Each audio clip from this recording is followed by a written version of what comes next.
My pleasure to introduce our speaker today. This is Rochelle Fortier Nwadibia. And Rochelle is a renowned international attorney in the field of migration and human rights, representing asylum seekers and immigrants in U.S. federal courts and administrative agencies. She has over 20 years of experience as a human rights litigator, advisor, and adjudicator. She is the former acting chair and commissioner of the Missouri Commission on Human Rights. Her work includes leading cases in the United States on female genital mutilation, has been recognized by the Congressional Research Service and Washington University School of Law. Rochelle works in San Francisco representing clients on issues of human rights, asylum, and migration. She has a Juris Doctor from Washington University School of Law and a Master's of International Affairs from the School of International and Public Affairs at Columbia University in New York City. So with that, I would invite Rochelle to tell us about the U.S. Immigration system. Hey, thank you so much, Jim, for that warm introduction. And hello to everybody. Thank you so much for coming today to listen to this presentation.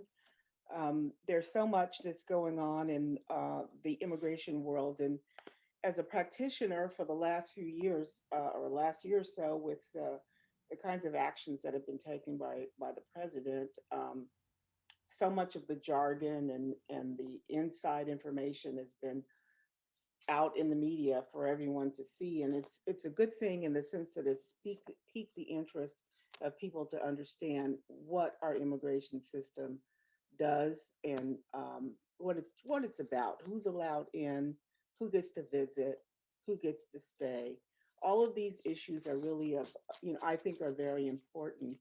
And so I've developed a presentation today that I thought would give you an overview of the history of our immigration laws. And I'm inviting you, of course, to put your questions in the chat. And after I get through with this overview, then I'll take a glance and see if there's some I can answer initially. And then we'll continue to see, when I start to talk more about the details of how the system works, then I'm sure that'll generate more questions. We will be putting a link in the chat for something that you can look at a little bit closer when we're talking about the asylum process. It doesn't come up so well, and we'll put that in the link, and you can click on that, and you'll be able to follow along pretty closely.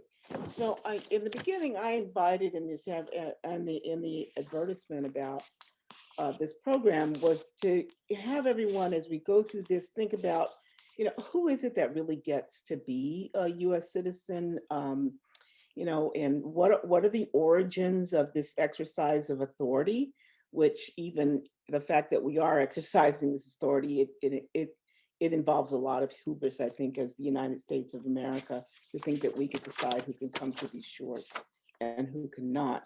And what are the assumptions you can think about too? What are the assumptions around what it means to be an American? I lived abroad for many years. This was back in the 70s. No one ever thought I was an American. If they saw me on the street, they thought that maybe I was from Martinique. I was living in France at the time. They thought maybe I was from Martinique. That was the first idea that came to mind, which was sensible being in a French-speaking country. But people didn't just generally assume that I was an American. So that's something to think about, what it means to be, the assumptions around really what it means to be American, and really who the American people are.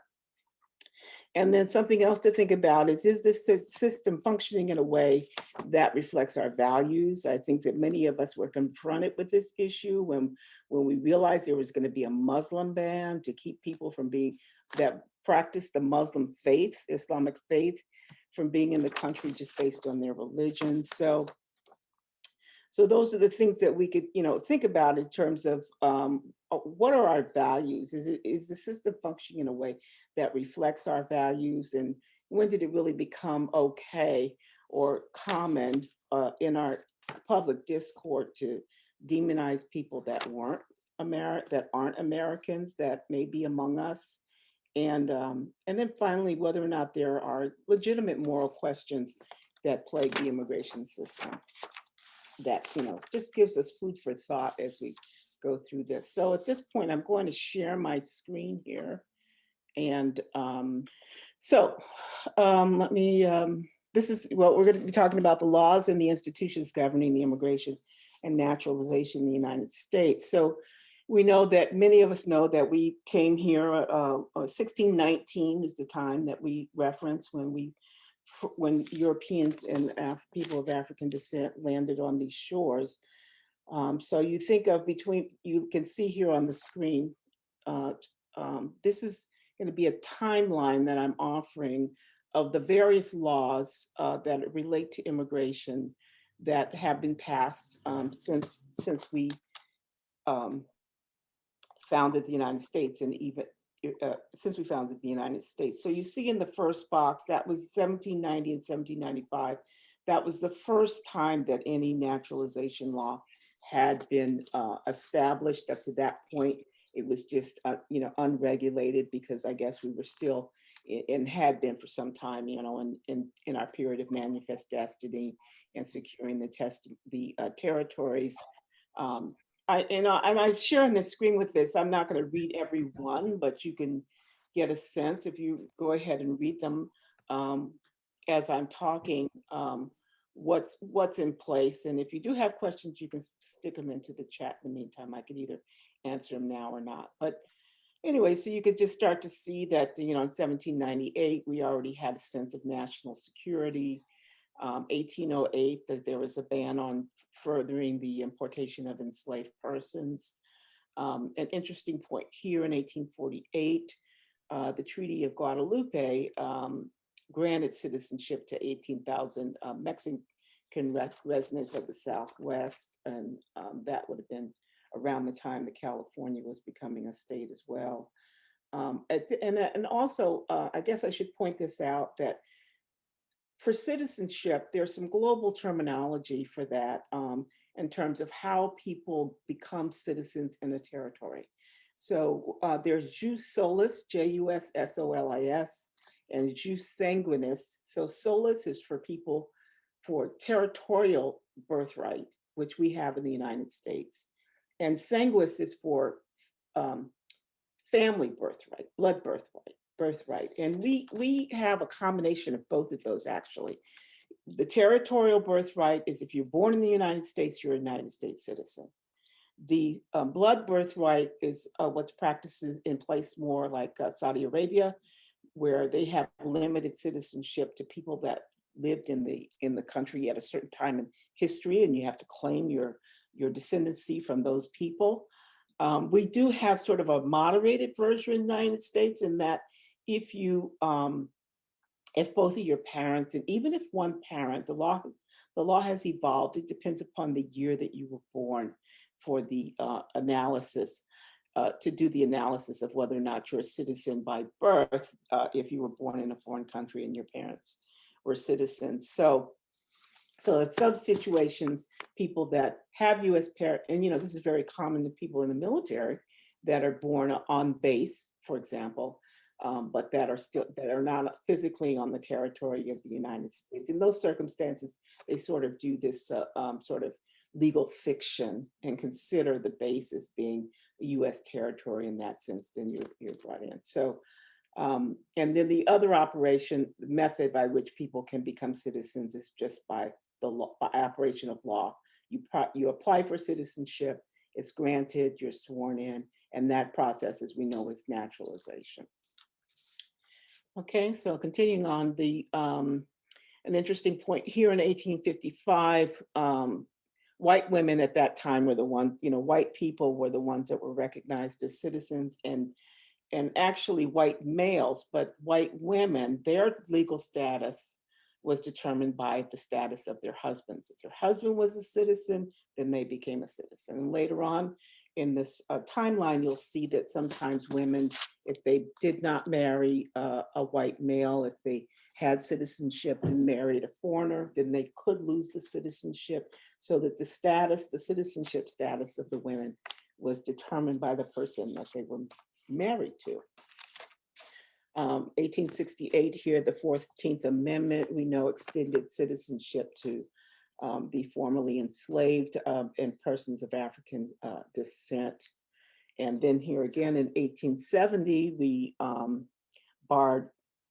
formalized that, but barred Asians from being able to naturalize. And you could see just what the ways that we barred access to citizenship to people that initially in the 19th, 17th, and 18th, 19th centuries, 18th and 19th centuries, that were for people that were not white. And so the 14th Amendment is what guaranteed the citizenship for persons of enslaved Africans, of formerly enslaved Africans, and persons of African descent. So that was the 14th Amendment provided for that. And then you can see in 1875, Asians were required to have residency permits. Okay. Oh, sorry, I think I overshot. Okay, and then in 1882, this is the first law that really was operative to just place a broad restriction on a group of people. And this was the Chinese Exclusion Act that was enacted in 1882, which remained in effect, unfortunately, until 1952. Then we had other laws that were bars that were, the theme really of all these different bars are really more around national security, of course, barring Asians, barring a particular group of people. We see that as xenophobic. But there are ways too. Another additional way to provide citizenship is actually through territorial expansion. So, for example, the 1848 treaty that I referred to earlier of Hidalgo that granted citizenship, when we're expanding territory, then we often grant citizenship to the people that are inhabitants of that. Hawaii, for example, when we brought in Hawaii as a state.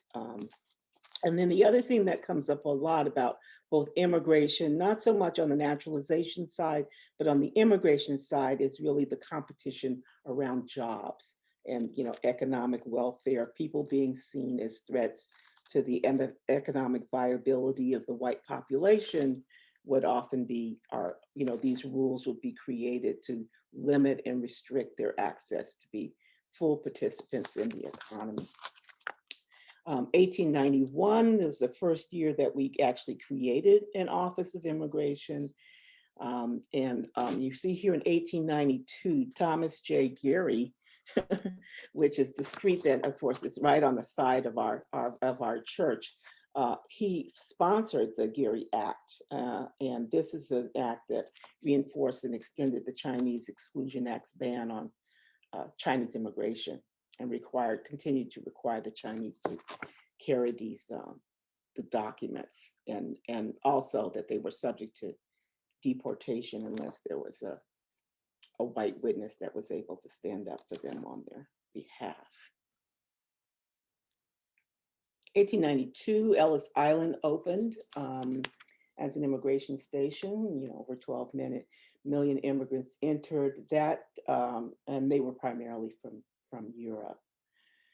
In 1898, after the 14th Amendment was passed that provided for birthright citizenship, there was a gentleman, Mr. Wong Kim, who was living in the United States, and he was not born here, but he was born here, but his parents were not.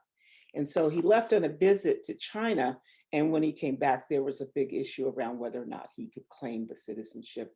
And this Supreme Court case determined in 1898 that yes, the fact that he was born here allowed him to claim US citizenship. And so that's the case that solidified our type of citizenship being birthright citizenship.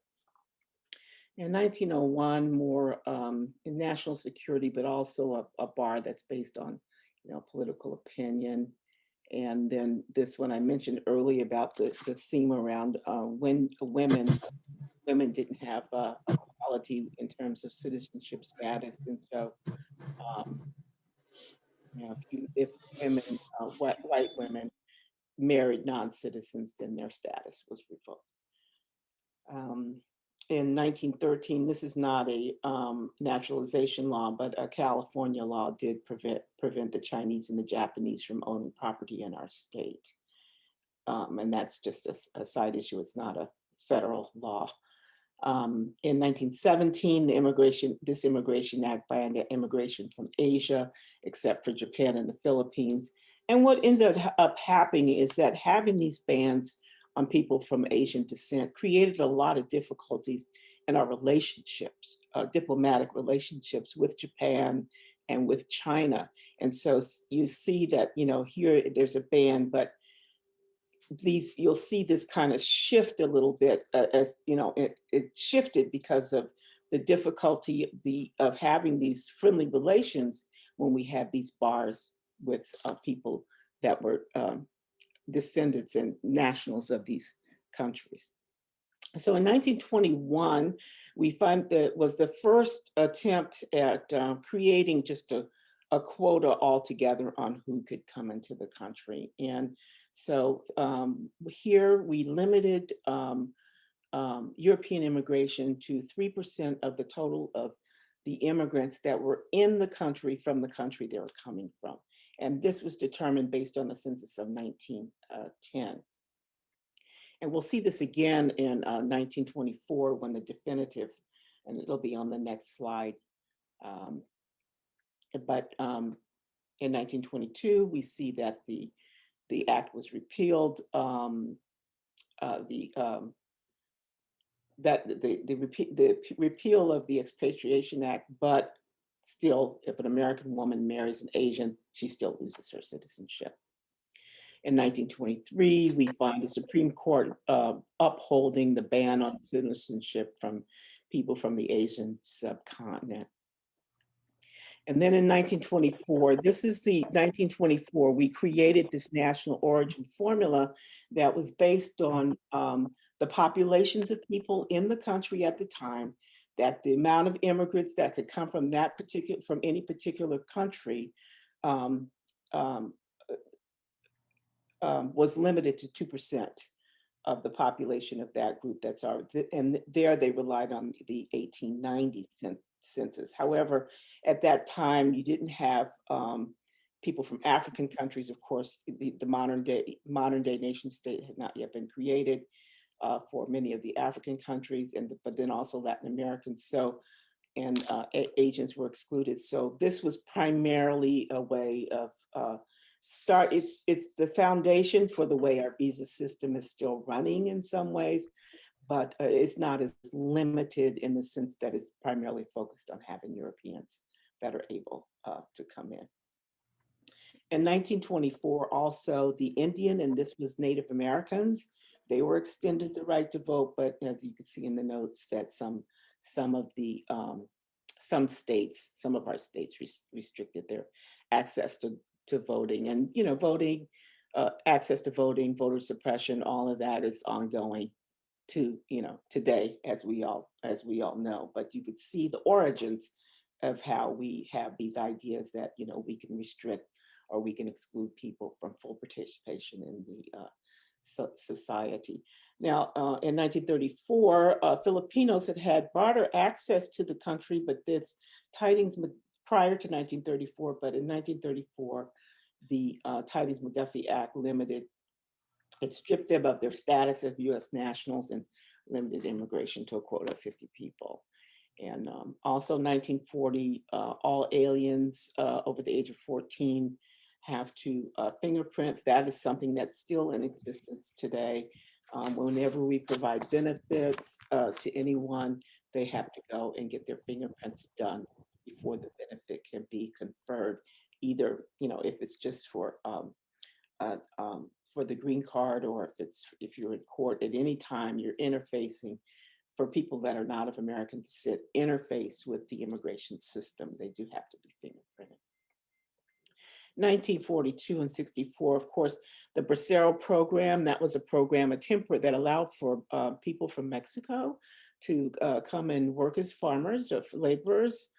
This was started during the war, as you can see, 1942, to allow people to come, work, and then leave, temporary workers to come and go back to Mexico, work in the primarily work in the agricultural sector. 1942, the Japanese were subject to internment. This was by executive order, was not by law passed by Congress. And 1943, the Chinese Exclusion Act was repealed, but there were other ways that people found to exclude them. They had other laws. 1945, the war brides were allowed in. 1946, the ban was lifted on Filipino and Indians from, immigrants from the Indian subcontinent, that they were allowed to become citizens. And now this Displaced Persons Act, which is this is the origins now of our refugee and asylum area of immigration law, where displaced persons were recognized and 200,000 were authorized to come in. Some Jewish people were not, because they hadn't reached certain areas where they could come in at that time. And then these restrictions, I think I did that a little bit too quick. So they were lifted, those restrictions were lifted. 1950, barring communists, and then 51, more on allowing this for refugees, and this was the UN Convention that allows for it's a global agreement. It's really the asylum laws were created under international law. And then 1952, as I referenced earlier, the McCarran-Walter Act repealed the Asian Exclusion Act, ended the Asian exclusion. And then in 1953, the Refugee Act was expanded and extended to apply for people that were not European. And 1965 was a seminal year, and it's basically the foundation that we're pretty much living on now, is that it was determined that because of the limitation on the amount of people that there were the limitations that were in the act that was brought up in 1924 that I referenced earlier, since it was based on European countries, meaning that's really we had basically a whites only immigration policy. Then in 1965, that was lifted and the priority was placed more on family reunification. And this we're talking about is really for immigrant entry, for people to come in and be on a path to citizenship. People are able to come in, and I'll get to this later, to the country on non-immigrant visas, so that everybody that enters the country is not necessarily on a path to citizenship. 1967, there was more,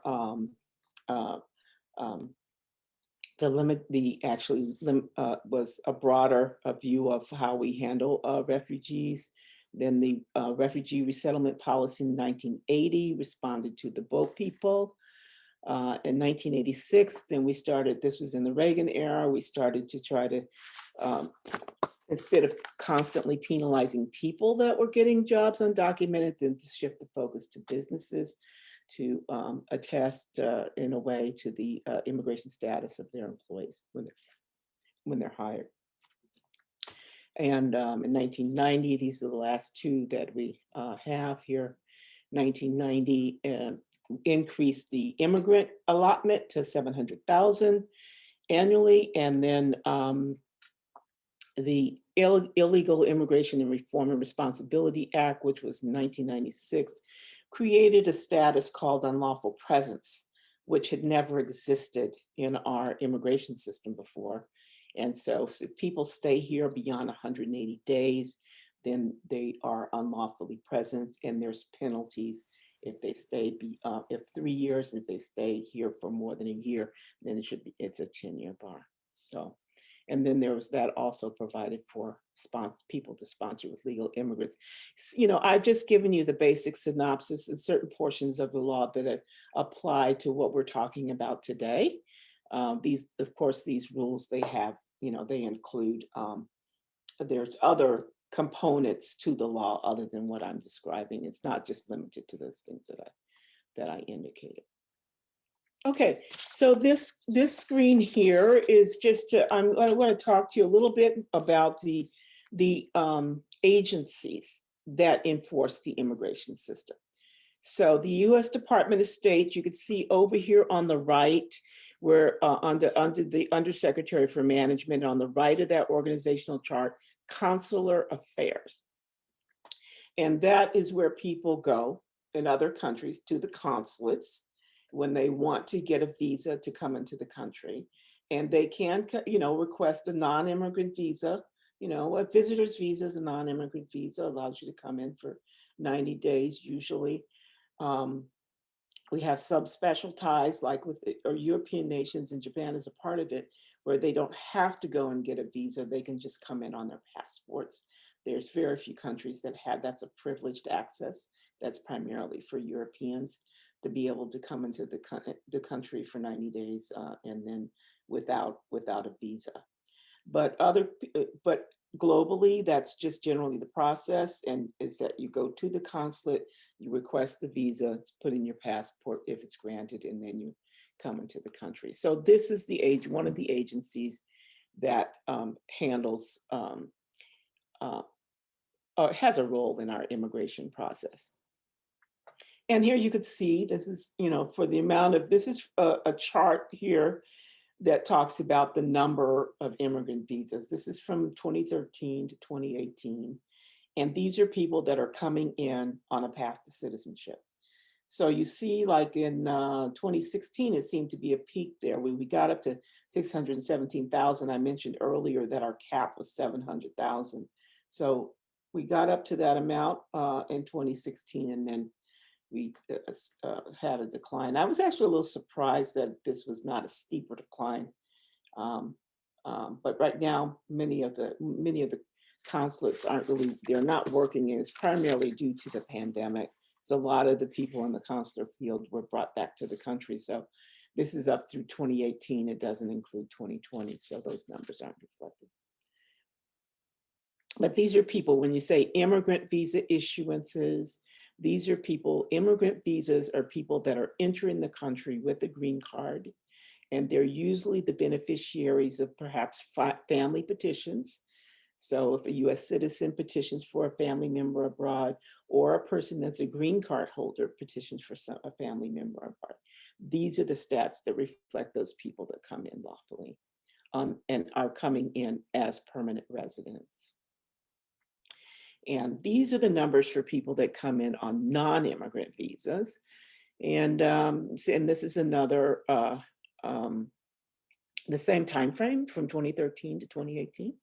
And you can see how much larger those numbers are of people that come in, as visitors, come in for temporary work, for business, for pleasure, just for students, just any other person that's coming in without an immigrant visa that allows them to remain. The visa, when they enter the country, then it's stamped. They have a little white card that delineates how long they're able to stay. And sometimes that's a definite time period, but for people that come in as students and they're coming in a student status, the little card will just say D/S, which means duration of status. So as long as you remain in your status, then you're able to stay here. And here, this I wanted to just give you a sense of what the percentage of people that are undocumented are in the country. So, and this isn't the birthright citizens. So these are the naturalized, these are immigrants and naturalized citizens, permanent residents, and then the unauthorized immigrants. Now, people that come in with non-immigrant visas can fall into this unauthorized immigrant category if they overstay or they fall out of their status. So if they don't adhere to their status, then they're in the unauthorized category.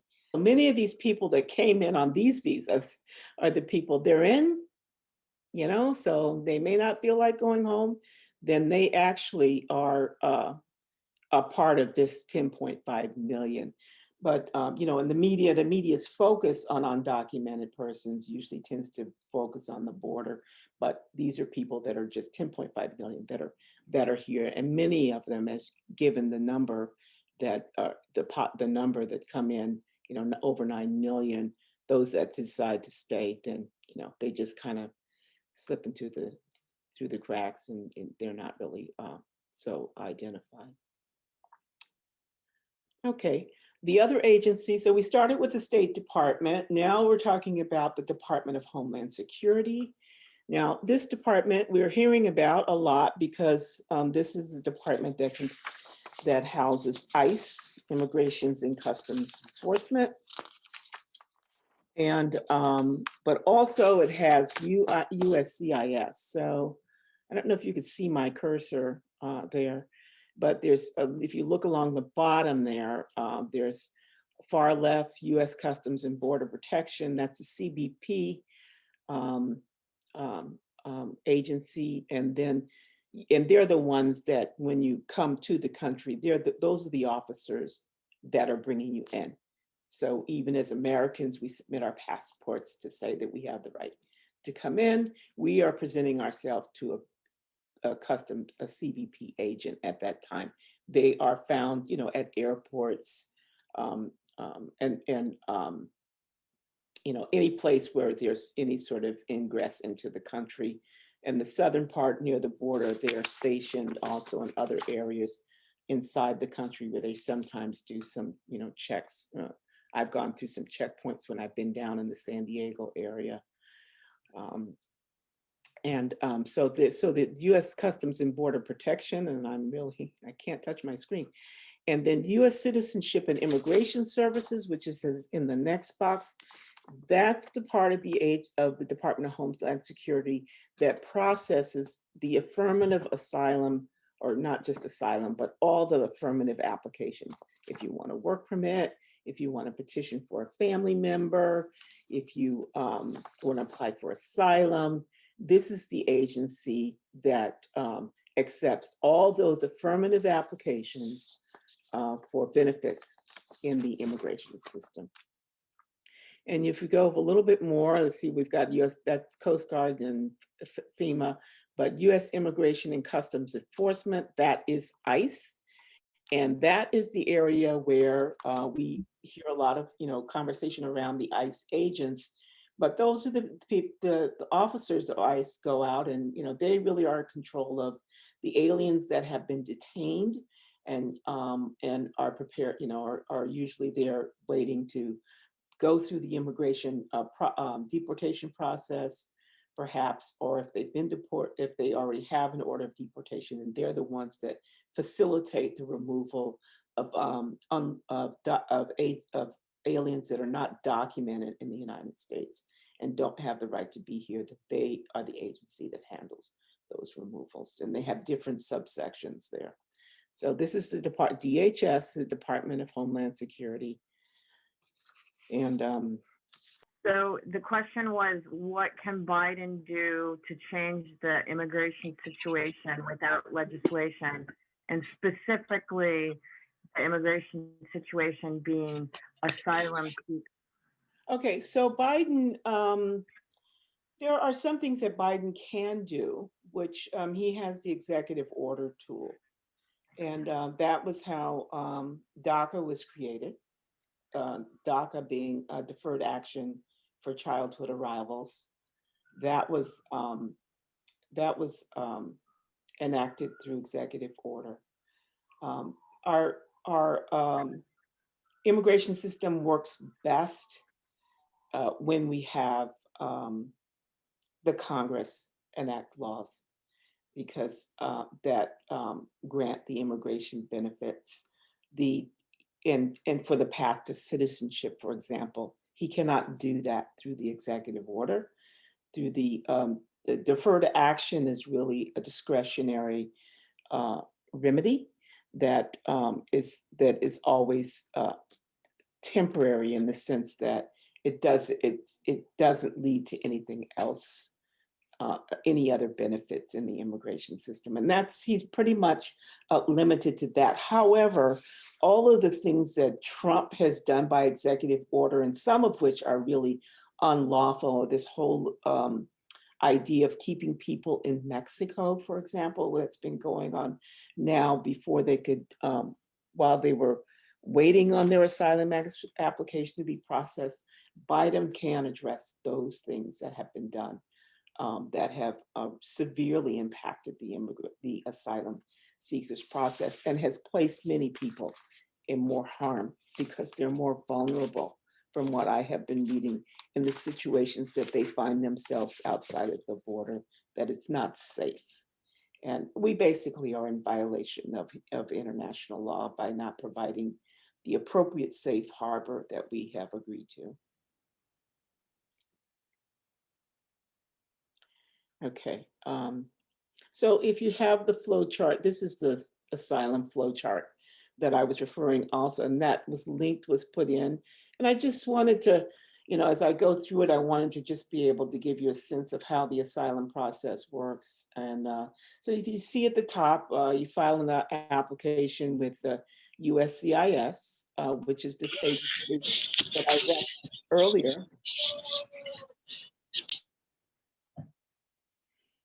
which is the agency that I referenced earlier under U.S. Citizenship and Immigration Services. So when that application is filed, then it goes to the asylum office. First, there's the agency that processes them is located in Nebraska, and which is kind of interesting. But that Nebraska Service Center is the one that processes the applications and issues the information on when to go for your asylum interview. This is for the whole country.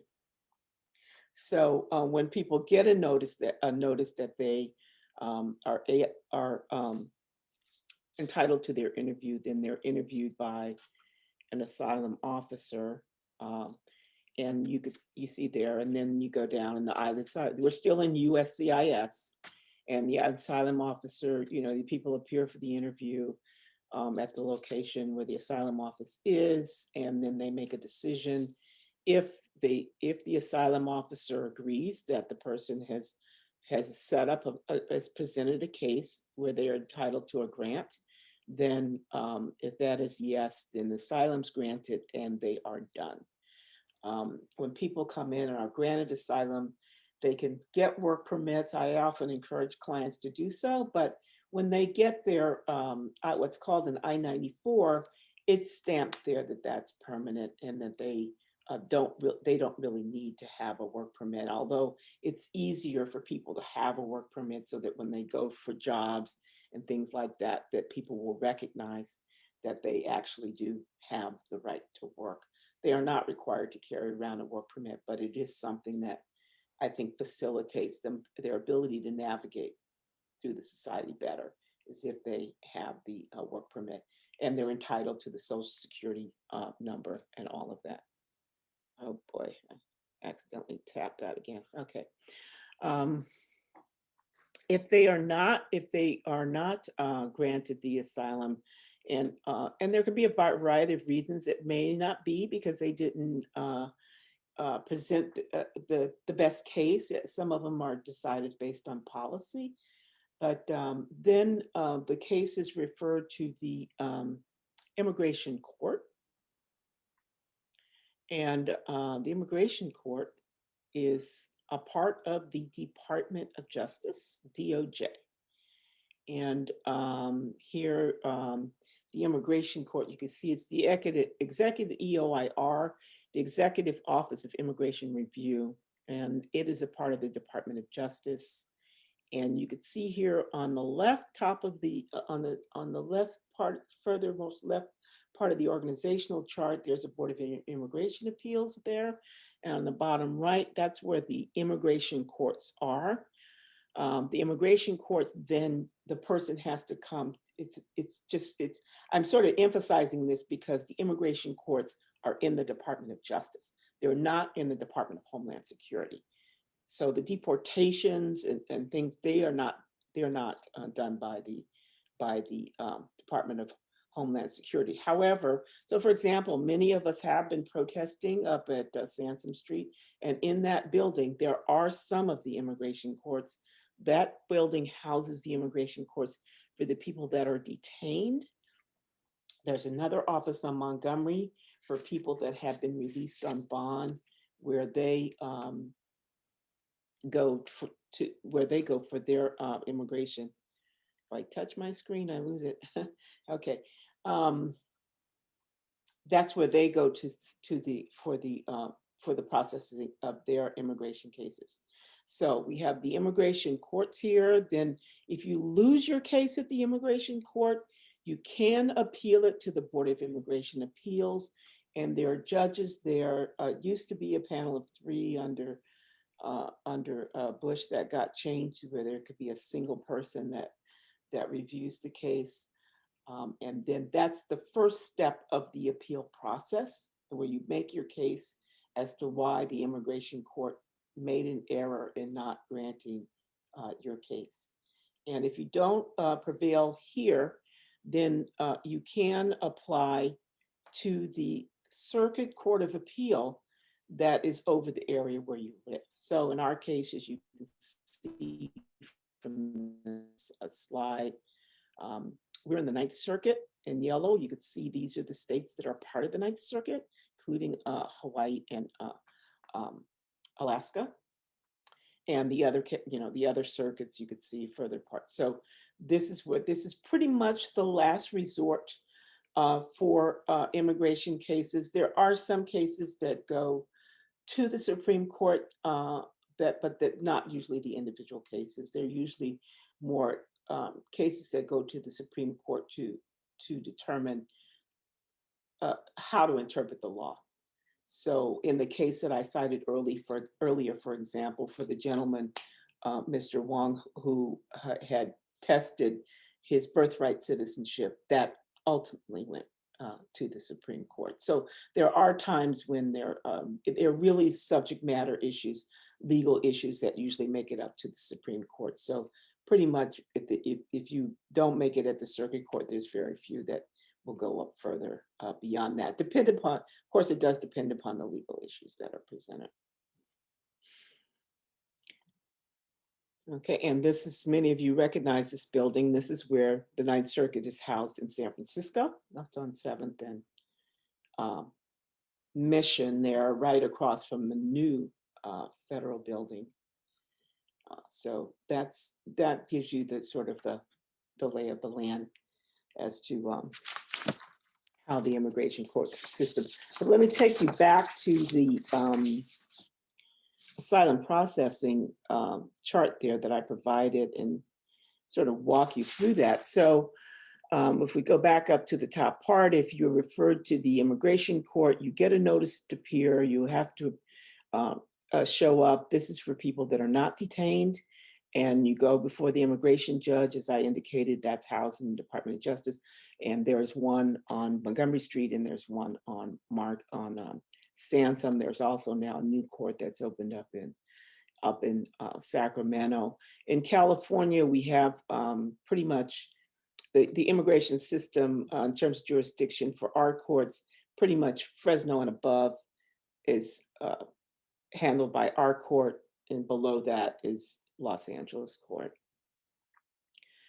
If someone is picked up, if you look on the right side of your chart, if someone is picked up by the Department of Homeland Security, or when, for places that were not sanctuary cities, if people were stopped sometimes, if they committed offense, like in a traffic stop or something, and the officer stopped perhaps that and you get detained, then when you're in jail, then sometimes people will conclude if you're not a citizen, then they were referring people over to ICE for people to put ICE, so that ICE would put holds on them.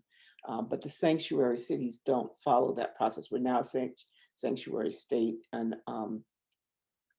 I haven't had any cases that have come up through that channel, but I'm not handling that many detained cases anymore, so I'm not sure how that's playing out throughout the state, but certainly, I've had cases where San Francisco was a sanctuary city, but, having someone stop for a DUI and somewhere in Alameda County and it's not sanctuary, ICE is notified, and sometimes they're taken away before they even have they're determined, whether or not they committed it, they were convicted or not. But what happens in that scenario, then those people that are picked up, detained, and delivered to ICE, then they first would have a bond hearing to see if they would be eligible to be able to get out on bond and not have, not remain detained.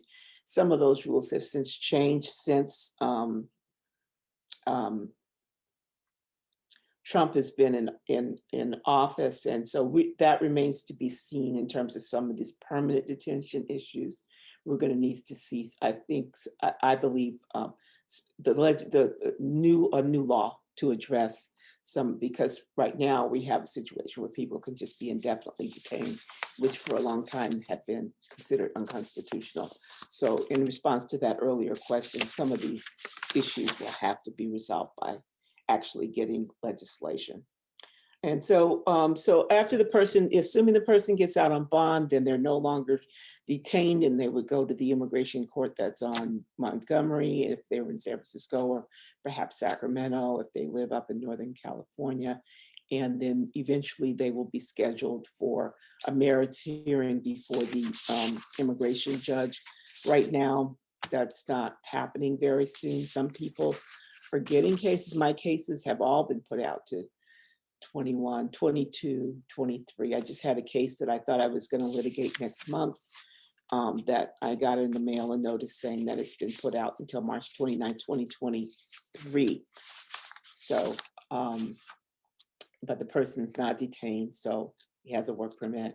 He's able to keep living his life until his case gets adjudicated. So in this scenario, if you are before the immigration judge and you raise asylum as a defense to being removed, then your asylum case will be adjudicated before the immigration judge in this here at this time, whenever the judge schedules it. And if your asylum case is granted, then you're done and you're able to stay for as long as you want, and you're free from having to come back to the immigration court anymore. There are other defenses to being removed besides asylum. They all have their own set of rules, but one's called cancellation of removal. If it would cause an extreme and unusual hardship to a lawful permanent resident or U.S. citizen family members, then they'll be able to, if you can establish that, it's at the court's discretion, then you actually can be granted a green card right there by the judge after the case is presented.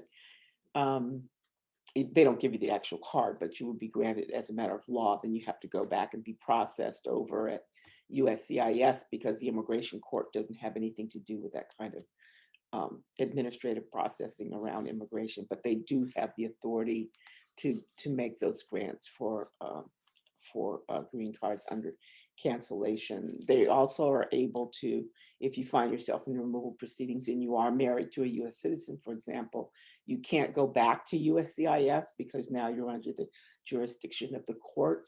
So the USCIS does process the first step of the petition, but it cannot grant the green card. But then you can come over to the judge. They will usually wait and put you, if you have the evidence of, showing that you have a citizen right, that you're entitled to an immigrant visa, they'll push your case out towards the end of the calendar, which could be, a few years, while that processing is going on. And then they'll give you a hearing date to come in and present your case for your green card, and they can grant the green card there.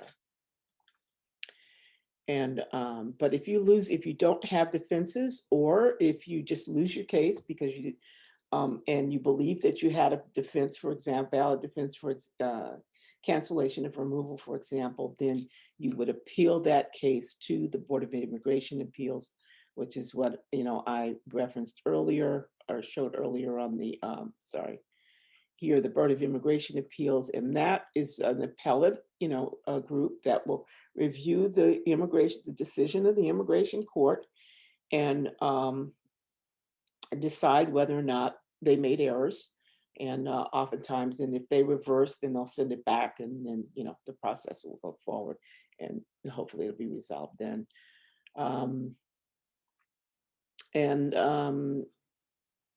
So let's see. And then if you win, actually, for the asylum, the Board of Immigration Appeals, they believe they can for a while, it was that no one could actually give you they could rule in your favor, but then the actual grant would have to be from the immigration judge. So this chart, I'm not really sure here, unless that changed, then, but either way, if you have to go back to the immigration judge, then basically they just are able to make sure dotting all the I's and cross the T for administrative processing is available, and people can move forward with their lives. Let's see here. Oops. I keep losing this slide frame. 1 second. Sorry. And then if you do not prevail at the Board of Immigration Appeals level, then of course you can appeal, as I said, to the Court of Appeals, the Ninth Circuit, to the circuit where the case started. So if you went to the San Francisco court, you apply in the Ninth Circuit for the review. If you win, then it goes back down. They'll send the case back to the Board of Immigration Appeals, and then they send it back to the immigration court. If you lose, then you would be subject, you're facing to removal unless you have some other avenues to process. There are some other options even available to people if they lose at the Ninth Circuit. Dianne Feinstein was very good about, sometimes there can be, well, at least it used to be that if, for example, Dianne Feinstein would say that she was going to sponsor someone for a congressional bill, then the Immigration Service would take a hands-off attitude, give you what's really deferred action and a work permit until all that process goes forward. So there's some other deferred action, as it is for childhood arrivals, is a discretionary type of enforcement tool. It's called prosecutorial discretion, where they don't always have to remove you. But under Trump, that basically, disappeared. You probably saw in the news the case of the woman that was, she was from Latin America, and she'd been brought in for some special research, and she had deferred action, and they were going to remove her. So under the Trump administration, that was just very narrowly used, but under the Obama administration, it was very more broadly used. So we do have some more questions if you're ready for them. Yeah, I'm going to try to exit out of this so I could see them too, but that's okay. Go ahead and read them. So the first one is, for those who have received an I-94, and maybe you can explain what that is for people who don't know, is there a legal requirement for them to carry it all the time? Is there an expiry date for the I-94? If so, how would asylum seekers go about renewing it?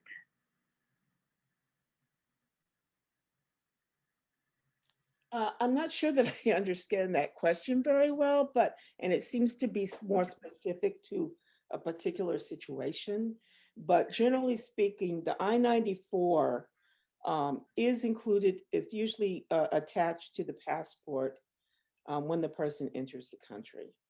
And I haven't seen any specific rules that require that you carry it with you at all times. But if you find yourself in a situation where you have to show your status, I'm just not sure when that would come up because people that are able to determine whether or not you're in valid status are not people that you're going to see on the street.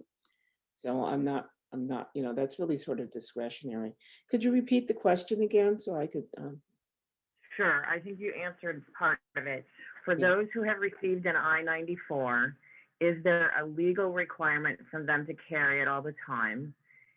Is there an expiry date for the I-94? And if so, how would asylum seekers go about renewing it? And I would just ask, can you explain what an I-94 is?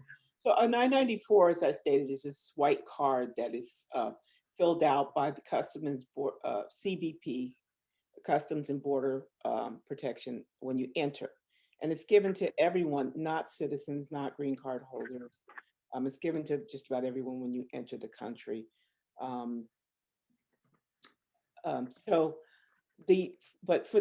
If it's expiring, that means your status is up and that you're no longer authorized to be here. For asylum seekers, though, there's no need to try, excuse me, let me back up a little bit.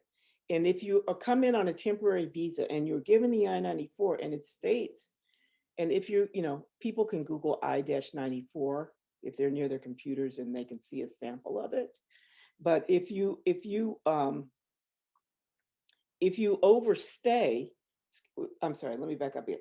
If you are given a time frame by which you how much time you have here, well, you can apply for an extension to the time that you're allowed to stay. It usually will, but it has to be applied for before the final date on the I-94. But if you're applying for asylum, then your concern is not the I-94. Your concern is making sure that you file within the first year of your arrival. And there's no need to go and try to get another I-94. Okay. Next question.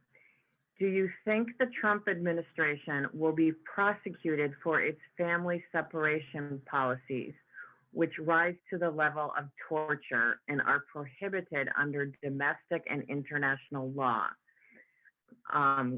They cause severe suffering, intentional to coerce, punish, intimidate, and done with state consent. Well, from the news reports, we know that Biden has said that he is not going to, he doesn't want to participate in the prosecutions of the former administration. However, it's my understanding that he is really leaving that to Merrick Garland and letting Merrick Garland make those discretionary calls. So, I'm kind of a news junkie, so I will remain very glued to this to see what happens in terms of holding this administration accountable for the types of abuses that it has put on not only people that are trying to immigrate, but to the American people under this pandemic. There's a lot that we need to have answers for. For asylum seekers who end up applying for permanent residency, what is the most important factor determining the wait time for the application to be processed, e.g. country of birth, place in queue? For asylum seekers, once you're granted the asylum, you have, after 1 year, you're eligible to apply for the green card. And you complete it and you submit it. I'm not aware of any priorities given to people from certain countries or not, at least not anything that is documented or is on the books. From personal experience, I can tell you that I had 2 asylum seekers, one from Mongolia and one from the Ivory Coast. I mailed them on the same day. And it's been over a year since the woman from Mongolia has received her grant. And the woman from the Ivory Coast sent me an email the other day asking me when she could expect to get her green card. Okay. What is the caseload for these different types of immigrant groups? I don't know. That's a little broad. I'm not really sure what that means. Maybe whoever submitted, Mary Jane, you submitted that question. Can you unmute yourself and explain what it is you're asking? I'm asking that how large are the different kinds of places you come in, you do this, so then you apply. Are these like in the hundreds, the thousands? I see how many millions there are in the immigrant group. And is that immigrant group just for 1 year, those statistics, that pie chart? So when we're talking about these different categories, how large is the group? Okay, so is this what you're referring to here, Mary Jane? Well, here I just, no, you had a pie chart. Oh, on the pie chart? Yep. Okay, well, these are just lawful immigrants. They could. For what year? This is 2017. 2017. So there were 20 million in 2017, 21 million. Is that what there is each year? And it's a new number each year? Yeah, it varies from year to year, yes. So then that means there are 10 million unauthorized people here each year. Do these carry over from year to year, these unauthorized? As long as they're here, as long as they're here, it, you know, some people get, lawful status. It's a fluid. Some people get lawful status. Some people stay. Some people may decide to leave. This is really just a snapshot. Well, I'm looking at unauthorized, there's 10 million, and I don't know how many judges or how many government staff there are supposed to be dealing with this. It's hard to understand what how they are to be processed. I mean, is it too many, or is it they have enough staff, or what is holding things up? Well, what I would say is that we have the the people that are undocumented in the country. They're not all under the jurisdiction of the immigration court. These are people that are just, they're our neighbors, they're our friends, they're some family members. They're just people that are present without documentation. It doesn't mean that they're being processed. Some may be, but not all are being processed, because some people just don't have a right to get the path to citizenship yet. Like, for example, the DACA numbers in here. That includes the DACA students, the Dreamers. They're in that 10.5 million too. Well, I'm looking at these numbers in the millions, and I did not know that there were so many staff available to work with this. Maybe that's why the government that it's not seemed to be so swiftly getting to the individual people. Well, not everyone there has a right to seek any other benefit. That's really what the concern is. Like, for example, some people may have crossed the border. They don't have a family member to petition for them, or because they cross the border, now they can't get into for example, if they want to be a student, they can't get that F visa to get the status as a foreign student. So some people are just here. Some people are working. They're just, they're living their lives. What ends up happening in some cases is that since the law, and there's part of the law that doesn't reach them, they're not qualified for anything. That's when we say we need a new law, because we need a law that's going to address these people, that address the needs of these people. In many of them, we do know what those statuses are, because, for example, I have some clients that, came across the border, maybe in the late 90s or the early aught years, or any time since the last immigration bill. And they may be married to a US citizen, but they can't get a green card without leaving the country right now, because this one part of the law called 245I has been repealed. And in 2001, when Clinton passed that the Life Act in 2001, they reinstated that 245I for about 3 or 4 months, so that people would have the right, when they got their applications in, then they were able to get the 245I, where they just pay $1,000 penalty and can get their green cards. There are a lot of people, 10.5 million, that are in that category, that have, that are living lives, that they have USC children, they may have a USC spouse, United States citizen, USC spouse, or green card holder, but they can't get that because of a glitch in the law right now. So some of those people may be in removal proceedings, for example, also. So when, and I think this is one of the reasons why some of these cases have been put out, because we have not been able to get a new law that will address the needs of some of these people. And so the system is just getting bigger in terms of the removal system, and the immigration court is just been, overwhelmed. But when we get a new law and the people that are in the removal process qualify, then either judges will terminate the cases, or, let people go do their petition and then do the green card in court. It will diminish the number of the backlog cases in the court system. But we haven't had a new law since 2001. Wow. So things, and it's been because, you know, the Republicans have refused to agree to many of the things that have been proposed, even though we've had bipartisan proposals. George Bush, too, he really wanted to do another law. He was blocked. And then there was the Gang of Eight under Obama, who was trying to do some, you know, put together a law. And we thought, but that still didn't, you know, it didn't make it through. So that's really what we need. But now we have, through the three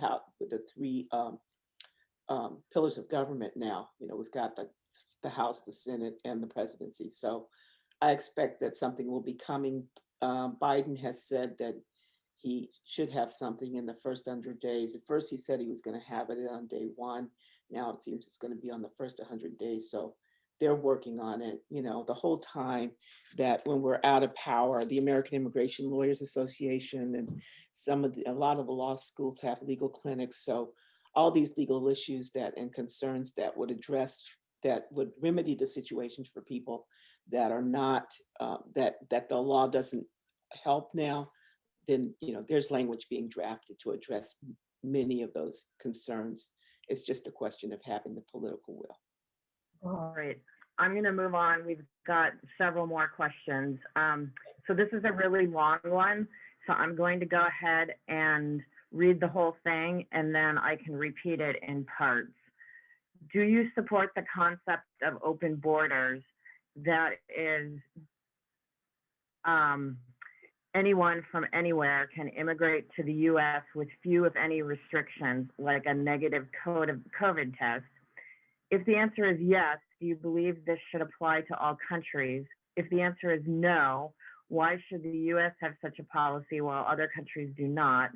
If the answer is yes, how do you deal with the issue of mass movement from a country with a large population to a country with a much smaller population? That is, imagine a couple of million Russians want to move to Estonia, which is a neighboring country. Estonia's population is less than 2 million, so this would completely change the ethnic makeup of Estonia. So again, the first part of the question was, do you support the concept of open borders? Well, you know, I'm not really sure what my opinion has to really, it doesn't really give much, I don't think, to this debate, whether I really support that or not. But,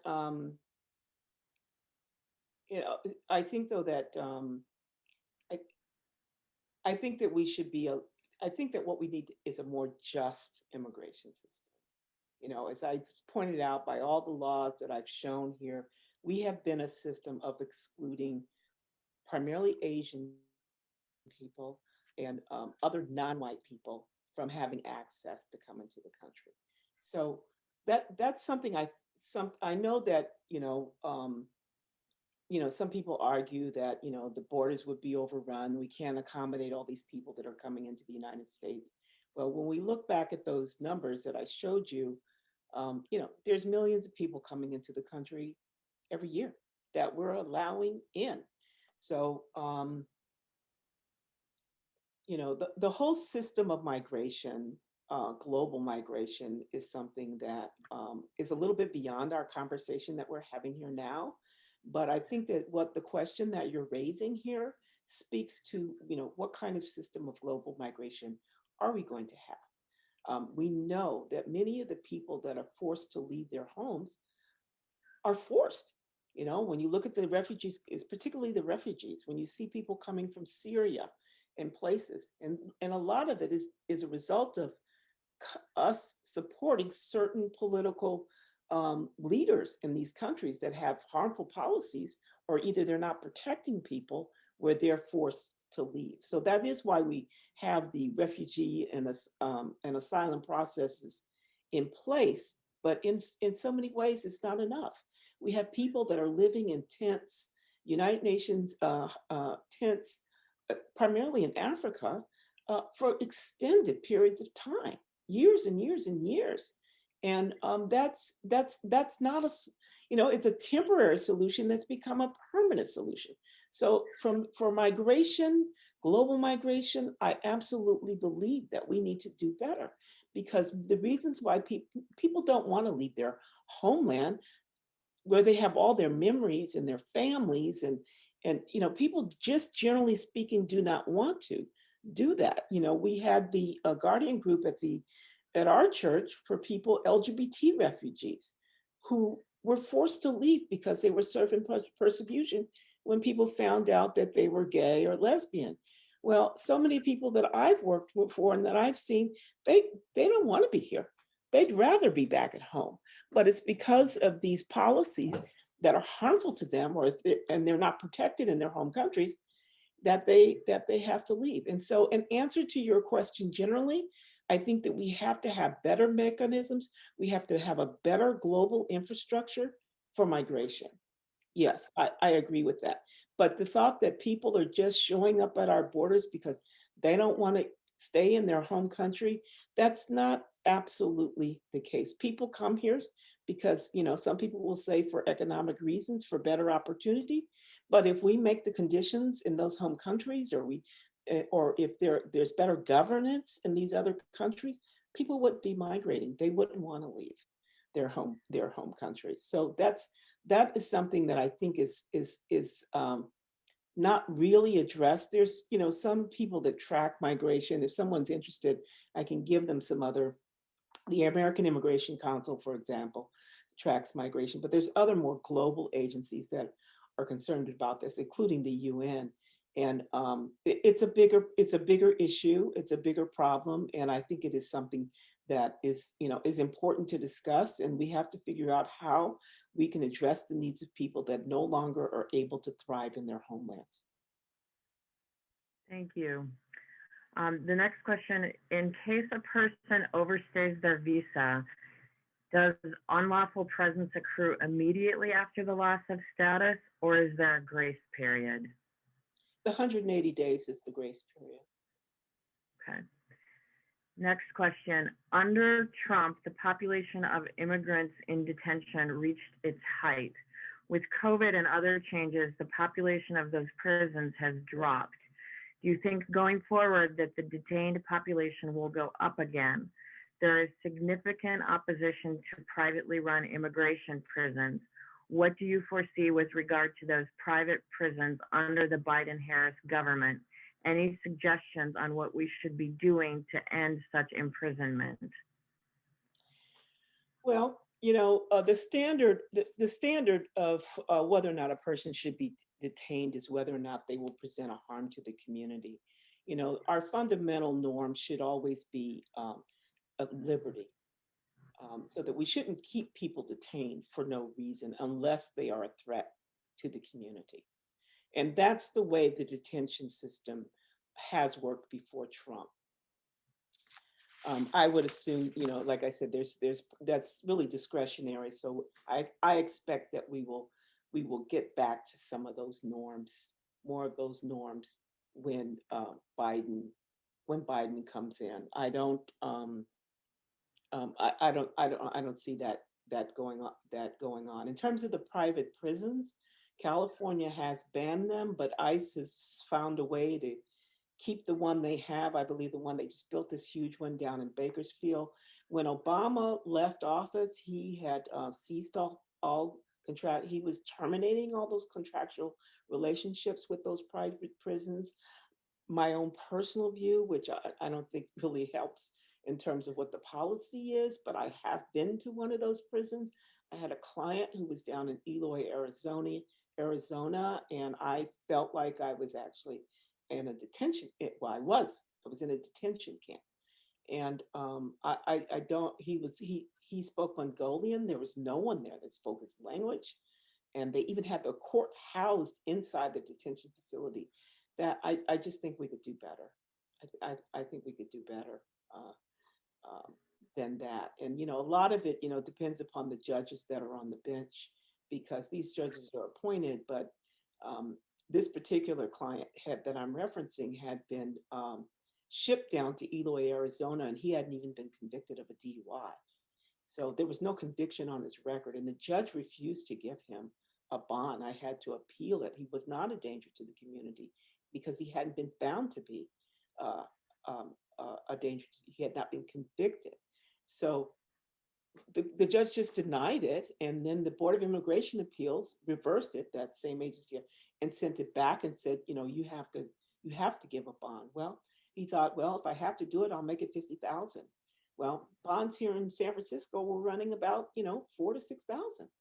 So there he was down in Eloy, Arizona, needing, without a work permit, without any revenue, and actually not really any family, come up with $50,000 to get out. Fortunately, the community, the Mongolian community, stood up for him. They passed the plate a lot, and they eventually got the money together. And then he married a green card holder and a U.S. citizen. He's got a baby. He's living here. He's fine today. So, there are some stories that can come out of it that are positive, but sometimes it just takes a lot of work, and but it's burdens. It makes it more burdensome for the people that are in this process, certainly. So in terms of the private prisons, though, again, I don't support them at all. Not for immigrants or for American citizens. I don't think that people should be in the business of housing humans. Thank you. Not So we private, have one more question, private and companies this might profiting off of that. I don't support it. okay. So we have one more question, and this might be a great one to end on. Like you said, we need a more just and less glitchy immigration legal system. In your professional opinion, what is the most effective way that ordinary people like myself and others can do to support changes to this system? So if folks want the immigration system to change, what do we do? Well, there are different aspects of it that are harmful. And at least at our church, we have had a protest to end child detention, for example, and making our voices heard. I think that it's always important to speak up and to speak out. And when we have the new immigration law that's coming up, you have to keep your ears glued to the news, I guess, as to when but sometimes these are done like in the dead of night, and we don't even know they're being considered, because that's what happened before. But, what you can do is tell your congressperson that you do support immigration reform. And, that's a place to start, is to let your local congressperson know that you support it. And it's such a complex area that there's those things, the private prisons is one thing. That's one thing that may, if we want to, some people have called for abolishing ICE and abolishing private prisons, then you need to let your congressional representative know, because if there is a federal law, I know that when Obama was ceasing, that was just a contractual relationship, but I'm not aware of any congressional rule or law that's been passed that has banned the use of these private prisons. So those things that you do encounter or that you see that you don't like, then you should let your congressional and your senators, your congressional representative and your senators know about it. Thank you. Does anybody have any final questions? I think we asked you to be with us through 4:30, so I want to respect your time, Rochelle. And Sarah just put something in the chat about finding your congressperson. So Jim, did you want to say anything in closing? No, just basically want to thank Rochelle for this really interesting presentation. It kind of puts it all together, this historical development, and it's something we all need to know a lot more about. And I share your hope that with the new Biden administration, new Congress, that we'll be able to get some much needed reforms done in our immigration system, more humane. So we all hope for that, I think. So thank you very much, Rochelle. And thanks everyone for coming. Really great questions, really great discussion.